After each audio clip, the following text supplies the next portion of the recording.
Hello, and thank you so much for asking me to be your speaker, question answerer this month for the Shrewsbury Library Writers Lab.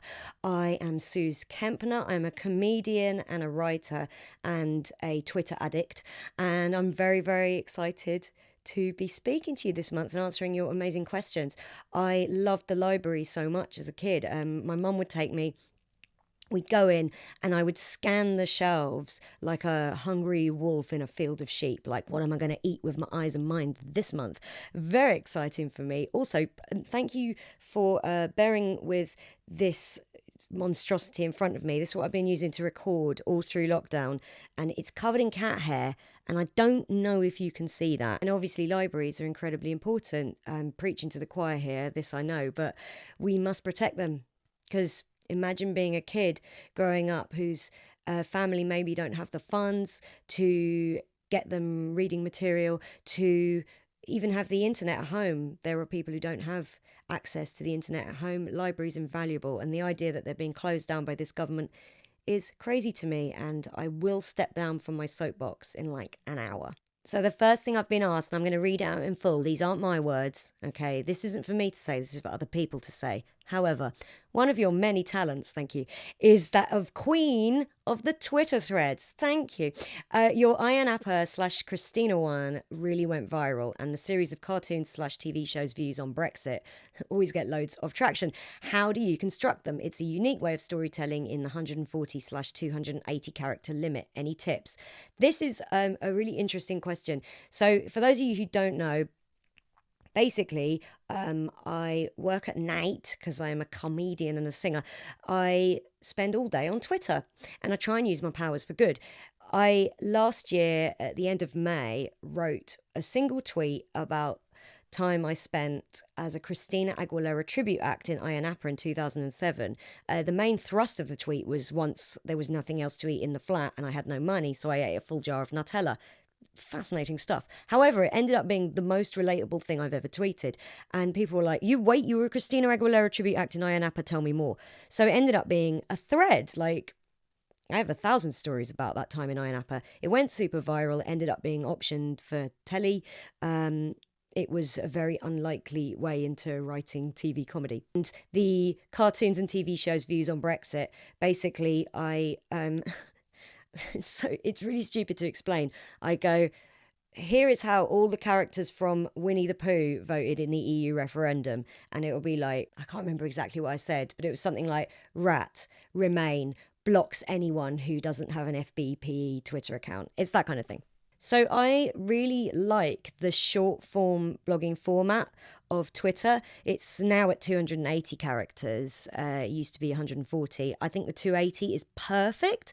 It gives you enough time to do a setup and some form of punchline or some form of cliffhanger into your next tweet in a thread. Now, when I do them, I don't usually just write them out on Twitter. I did with the Iron Apple one, and I've done with a couple of others.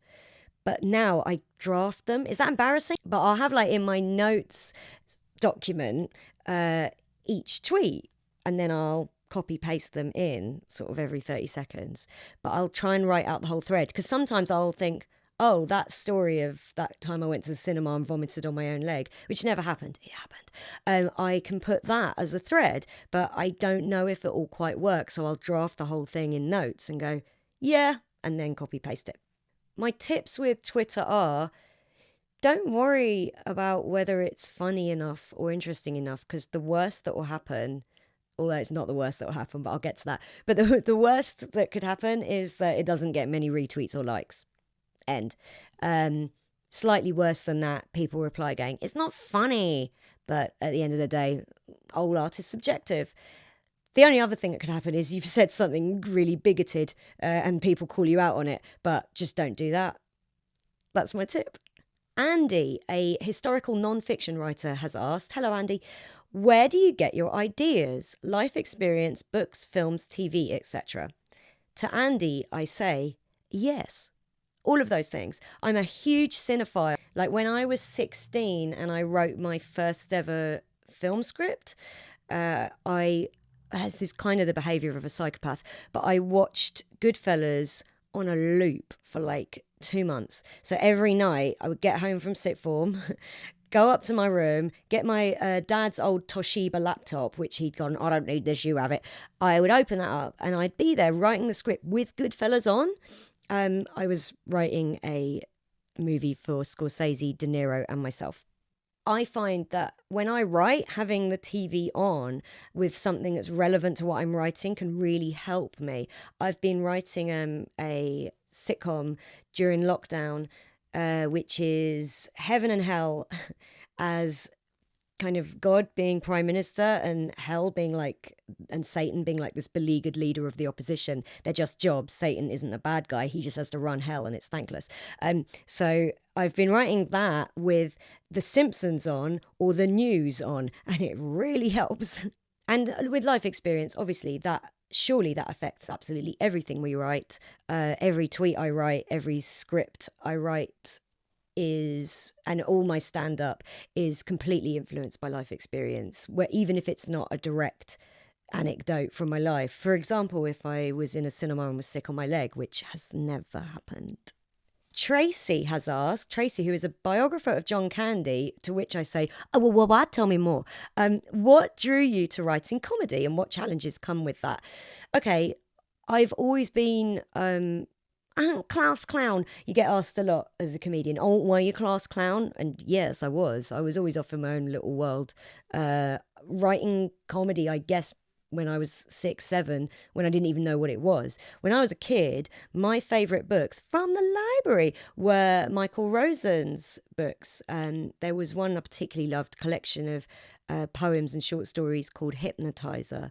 And I probably could have quoted that to you when I was 7, from start to finish. I absolutely loved that book so much. And I think that made me start writing comedy when I wasn't even aware I was writing comedy, if that makes sense. I just really want to make people laugh. And what comes with that is if you make people laugh enough with your characters and care enough about your characters, when you then hit them with something sad, the tears are even bigger as they roll down the face. And what I really want is to make people laugh, then cry. And the best way to do that is to make them laugh. So I write comedy. The challenges that come with that are you've got to make it funny.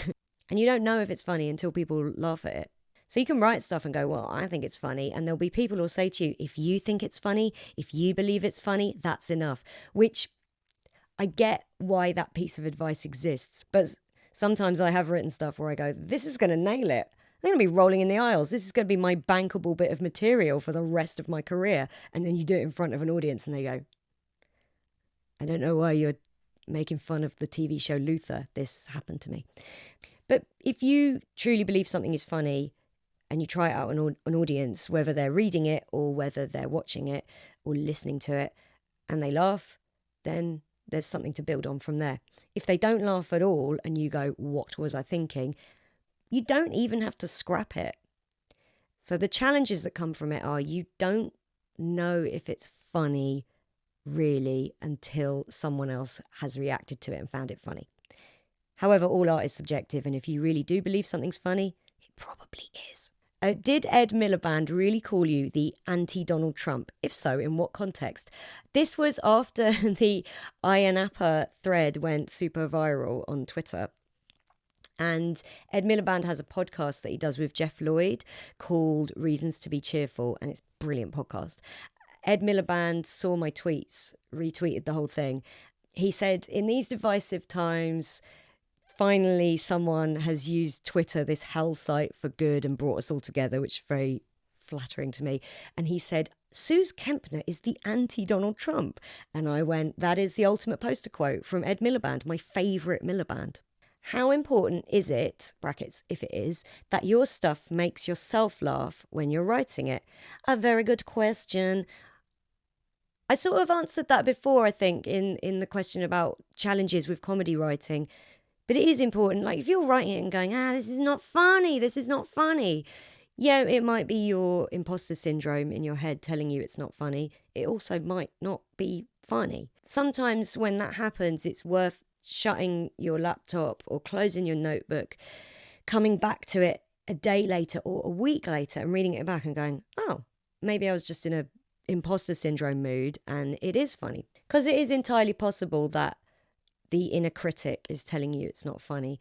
However, if you write something and laugh out loud as you write it, you're one of two things. You're either correct, it's really funny and you just come up with a great idea, or you're extremely arrogant, in which case you are ideal for stand-up comedy. Tracy asks, Tracy, please, can you tell me about what it's like being John Candy's biographer? How much of your writing actually makes your stage shows, and how do you decide what makes it? So I'm a stand-up comedian. I've taken 7 full hours to the Edinburgh Fringe, and these shows have been about all kinds of things. Like the first one was about my parents' divorce and how I have not been in the show Wicked yet. I've done 2 full-length multi-character shows where I play 4 different characters. I've done stand-up shows. I've done 2 stand-up shows about video games, and another one about films called Sooz on Film. I did one about the band Queen. So as you can tell, I am influenced by a lot of different things. When writing these shows, though, which were all different, the process was exactly the same. I book a preview early. For example, this year, the Edinburgh Fringe is not happening. How could this happen to me?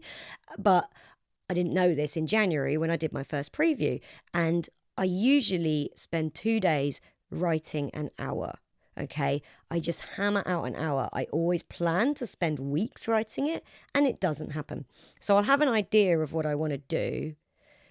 For example, this year, the show is going to be called PlayStation. The Sony PlayStation is the first grown-up console that I owned. Grown-up console, because it was sold as a games console for grown-ups, for proper adults.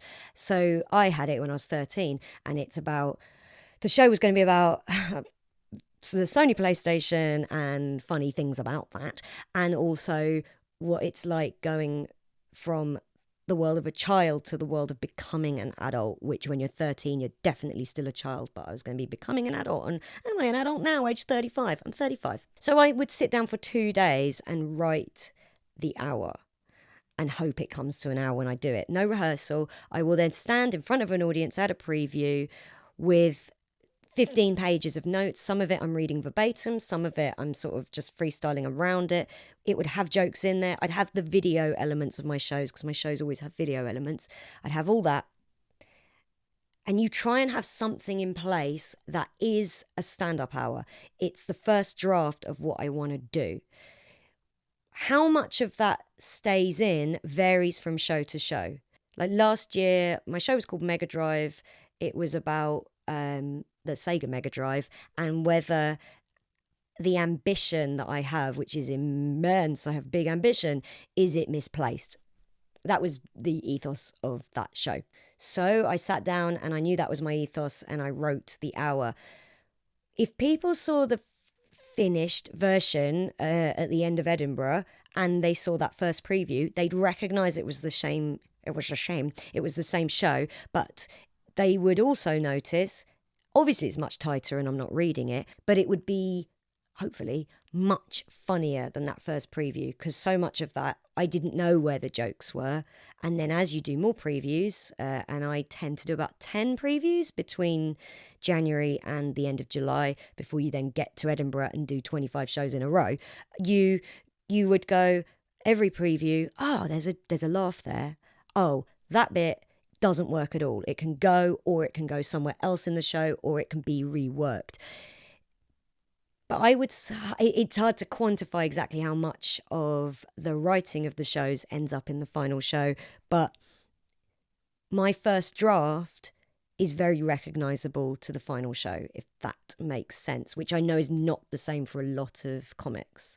Like a lot of comics will I don't know how they do it. I'm one of those, what do they call it? A high achieving lazy person? Like, I think hard about shortcuts, ways around things. So I don't know how people go, I had to scrap the entire preview and just start from scratch. I'm like, well, I would not do that. So yeah, it very much varies from comic to comic. But for me, I try and make that first draft be a recognizable version of what my final draft will look like. And that goes for every script I write as well. When I was at university, I did a degree in script writing at Bournemouth University when I was 18, and I would always make my first draft of a script look as close to finish as I could, so that when I then went in for the, your assessment with your tutor, they go, okay, here are some things you can change. But I would want the general structure and the themes to be what the final version would be. Is that too long an answer? It's too long. I could have put that in one sentence. I'm so sorry. Lindsay, who is a young adult novelist, has asked, I'd be really interested to know what differences/challenges there are in performing versus writing comedy. And with comedy, is it that ideas pop into your head, so you have to constantly have a notebook with you, or do you actually sit down for funny ideas time? I always write down anything that pops into my head as soon as I have it, because I will forget it. So that can be written down in a number of ways, either in a notebook, which you should always keep with you. And I know I don't have to tell any of you guys to keep a notebook with you at all times, because of course you do. Or write it on my computer in my notes section, or tweet it. The great thing about Twitter is you can delete any tweet, but it's instant feedback. When you write a tweet, you go, is that funny? And you write a tweet, and it instantly, there's 20 retweets. You go, okay, this can work. There's something in this. So if you have an idea in your head, always write it down immediately, because you might get to it the next day and go, this is terrible. What was I thinking?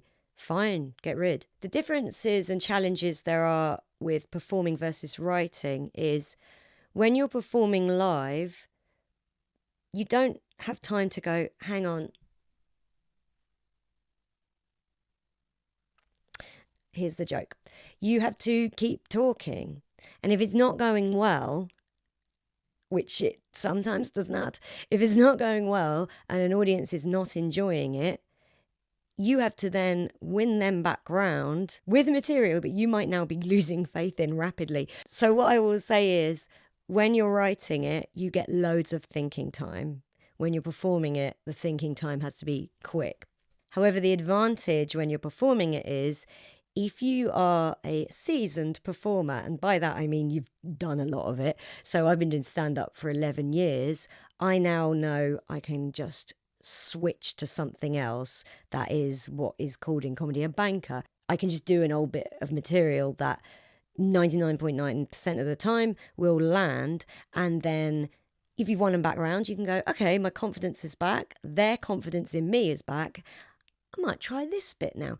It will be different for everyone. So maybe it helps some people to go, here is my 2 hours of dedicated writing time of day. I've never found that helpful. And for a long time, I was like, oh, God, what is wrong with me? Why can't I spend 2 hours writing? I'm so undisciplined. But the fact is, the lack of discipline stops me feeling under pressure. I will write all day in spurts. So like I'll have the TV on, I'll watch TV for half an hour. Suddenly I'm writing for half an hour and it's really pouring out. Then I'll go look at the fridge for a bit, grab something out of it. Then I'll come back, write some more. And the lack of discipline means I feel less pressure. But I know for some people it helps to go, right, time to write. When you're writing in character, such as the Eastenders skits, I've been doing episodes of Eastenders of my own on YouTube using myself, a green screen, and comedians from the circuit very kindly donating their time to record videos. How different is that to writing for your own stage persona? Do you become Dot Cotton? What's the inside of her head like? And have you applied to be her voice in her inevitable spin-off cartoon show? I have always done what I call my Dot Cotton voice. I think Dot Cotton is she's become a sort of like a monolith in this country. Even if you've never seen EastEnders, you know Dot Cotton is, and I love doing the voice. She's so amazing, and she's an amazing actress, June Brown, but you can go very far with your impression of her. So she's got huge eyes, and her face is like become slab-like over the years. She's always got a headscarf on. She's like, oh dear, I ain't off worried about this pandemic. That doesn't even actually sound like Dot Cotton, but anyone who's watched EastEnders is like, oh yeah, it's bang on. So I've been recording episodes where I play amongst other characters, Dot Cotton, mainly Dot Cotton. And I certainly don't become Dot Cotton, but I love putting the costume on, assuming the posture and going, oh dear, I ain't off worried about my neck. Thing is, I haven't missed an episode of EastEnders since 1994, so for me it's very easy to write as Dot Cotton, because if I'm not watching EastEnders, I do tend to be thinking about it. If EastEnders ever want to bring back Dot Cotton, June Brown has officially retired, so some would say that they can't. But what I will say is, oh yes, you can. Hayley, a comedy/sci-fi novelist a la Douglas Adams, nice, hi Hayley, asks, could you ask Sooz for me for any tips on getting your stuff out there, getting noticed, getting heard?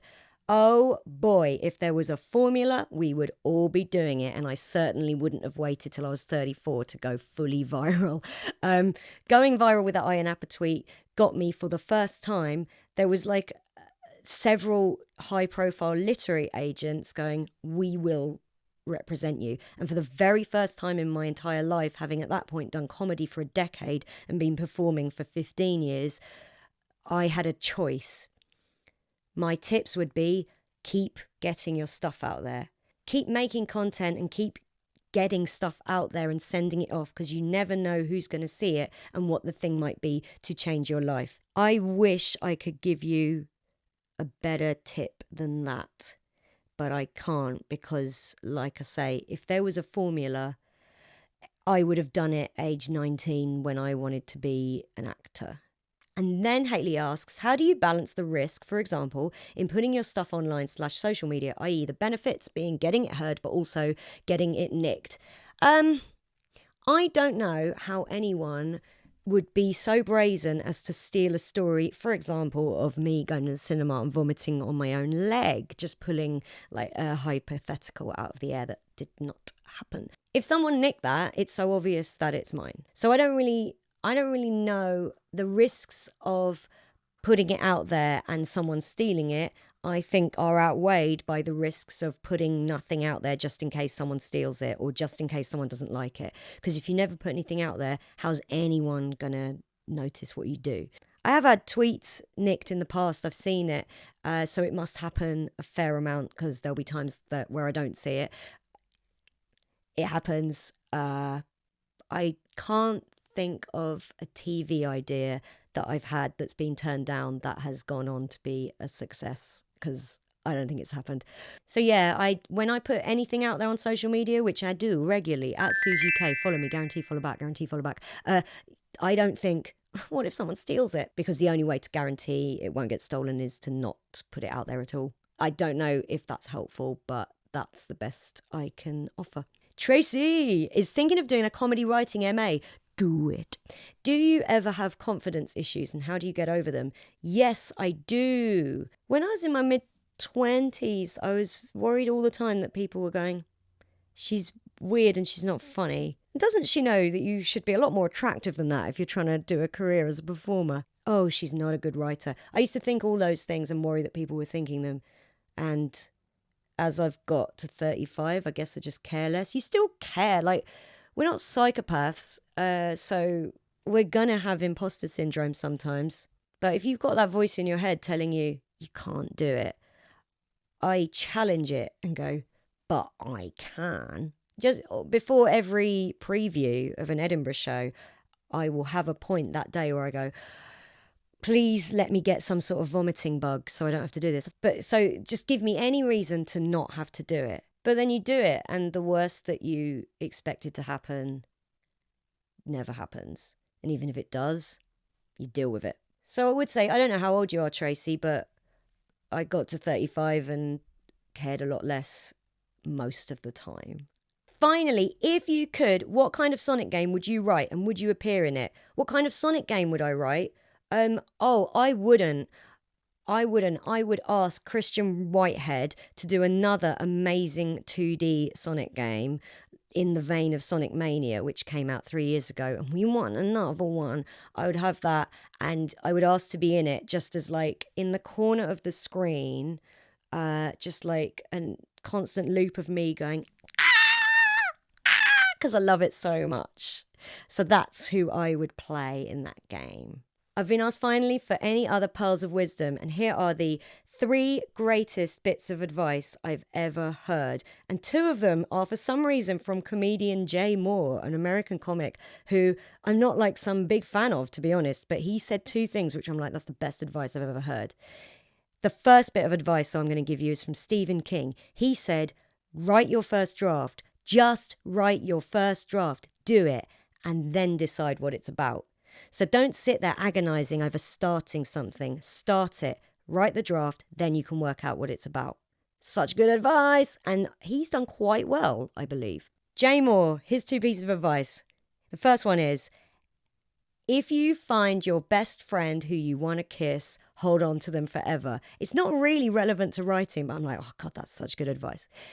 His second bit of advice is, every single thing I worried about turned out exactly how it was always going to.